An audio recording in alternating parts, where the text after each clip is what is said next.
Nós não podemos achar que tudo é demônio, nós não podemos achar que tudo é questão psicológica, que tudo é questão psiquiátrica. Existem coisas que estão no campo do comportamento, existem comportamentos que precisam ser rendidos a Cristo, existem questões que têm que ser tratadas por um psiquiatra, por um psicólogo, e aí nós temos uma carência gigantesca de psicólogos e psiquiatras cristãos. Ela acha que está sendo perseguida, e isso pode ser facilmente confundida com endemoniamento, ok? Então nós precisamos ser muito atentos em relação a isso. Pessoas bipolares existem, só que a bipolaridade não é uma oscilação a cada minuto, isso não é bipolaridade. Então existe bipolaridade, existe endemoniamento, existe sem vergonhice, existe decisão, existe tudo isso. Nós precisamos ser sábios para identificar o que é que está acontecendo com aquele indivíduo. Precisamos ser sábios, ganhar experiência nisso, porque é algo muito sério e define a vida de pessoas. Pode restaurar uma pessoa de uma condição como essa ou acabar de destruir uma pessoa. Precisamos ser muito responsáveis em relação a isso, e se não soubermos o que fazer, pedir ajuda. Tá? Não é vergonha pedir ajuda, não. É melhor pedir ajuda do que destruir a vida de alguém achando que sabe alguma coisa, tá bom? Então, ministérios maduros trabalham acompanhamento pastoral. Então é muito complicado chegar uma pessoa endemoniada na igreja ou com algum traço de endemoniamento e você já sair fazendo qualquer coisa. É necessário que haja acompanhamento, tá bom?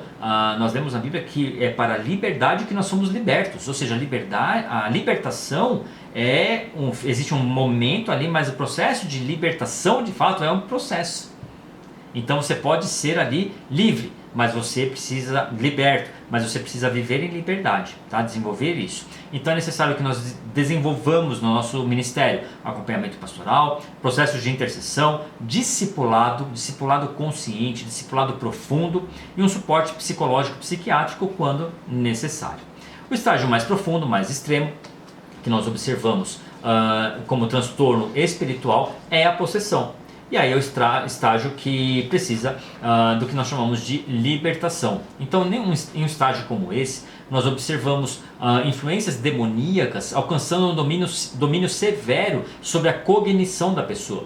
De tal forma que você tem alterações na fala. Então o indivíduo que tem diversos tons e timbres de voz, mas muito além da sua capacidade fisiológica até de gerar essa fala, transtornos que atingem o funcionamento do corpo. Então movimentos e impulsos impossíveis de serem feitos apenas pela força humana. E aqui também nós temos centenas, talvez, vamos colocar no campo das dezenas, de exemplos de pessoas endemoniadas que fizeram coisas impossíveis de serem feitas apenas com a força humana. Um comportamento completamente dominado por espíritos e fora do domínio da cognição humana. Uma consciência momentânea, mas uma perda de consciência permanente. Ok? E isso nós temos base bíblica e vemos isso acontecendo na Bíblia em diversos momentos, com alteração de voz, força incomum, automutilação, convulsão, resistência ao nome de Jesus.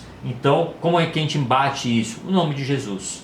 Tá? Então, se você colocar o nome de Jesus, de duas uma, se você estiver em Cristo, o nome de Jesus ele vai ser sentido por Satanás e haverá uma resposta a isso. Tá? Manifestações violentas, perda parcial ou total de controle, ok? Então nós temos na Bíblia o gadareno, o menino atormentado lá em Lucas 9, o homem lá na sinagoga, enfim, você tem diversos exemplos bíblicos do ministério de Cristo e dos apóstolos sobre possessão maligna, ok? E aí, eu repito aqui o ponto que eu sustento, de que a pessoa genuinamente convertida, que é uma nova criatura, essa pessoa não pode ser possessa. Esse é o nosso entendimento e o entendimento das linhas mais ortodoxas teológicas, ok? Então pessoas sofrem opressão, ataques, etc., mas não o campo da possessão, tá bom? Então, classificando aí os níveis, né? Então opressão, um nível mais externo, possessão, um nível mais severo, em que a pessoa pode perder de fato a sua cognição, sua capacidade de gerenciar o próprio funcionamento do corpo. Tudo bem? Quais os problemas, os excessos que nós precisamos combater aqui? Nós não podemos achar que tudo é demônio, nós não podemos achar que tudo é questão psicológica, que tudo é questão psiquiátrica. existem coisas que estão no campo do comportamento, existem comportamentos que precisam ser rendidos a Cristo, existem questões que têm que ser tratadas por um psiquiatra, por um psicólogo, e aí nós temos uma carência gigantesca de psicólogos e psiquiatras cristãos. Porque perceba, se um psicólogo for alguém materialista, ele terá uma interação com seu paciente na psicologia.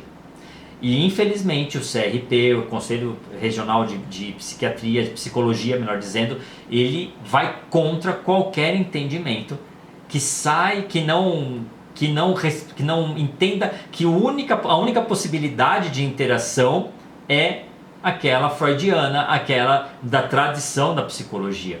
E nós vimos aqui que muda completamente tudo quando nós entendemos que nós não somos apenas um ser biológico, nós não somos apenas um ser biopsicológico, mas nós somos um ser que é composto por o nosso espírito, nossa alma e nosso corpo. Isso muda toda a relação e a forma de cuidar de uma pessoa. Então nós não podemos negar a existência de cada uma dessas dimensões, mas nós não podemos também demonizar tudo. Ok? Então esse é o outro extremo que nós não podemos cair. Então nos evangelhos Jesus expulsou demônios, mas Jesus curou enfermidades. Ok? Então nós precisamos compreender que existem interações espirituais nessas duas esferas. Jesus curou a mulher do fluxo de sangue, ele não expulsou o demônio dela. Entende? Então existe a cura física, a cura na alma. Jesus libertou os cativos na alma também, mas Jesus expulsou demônios. Então perceba que existem interações nas três esferas que podem ser objeto de libertação e de cura. Então nós podemos orar pela cura na alma, nós podemos orar pela cura no corpo físico e pela libertação no espírito. Mas é necessário que a pessoa se defina também, porque nós também já lidamos muito com pessoas que querem conviver no pecado e que não alcançam um lugar de liberdade e de libertação. Ok? E aí é uma prerrogativa da escolha da pessoa.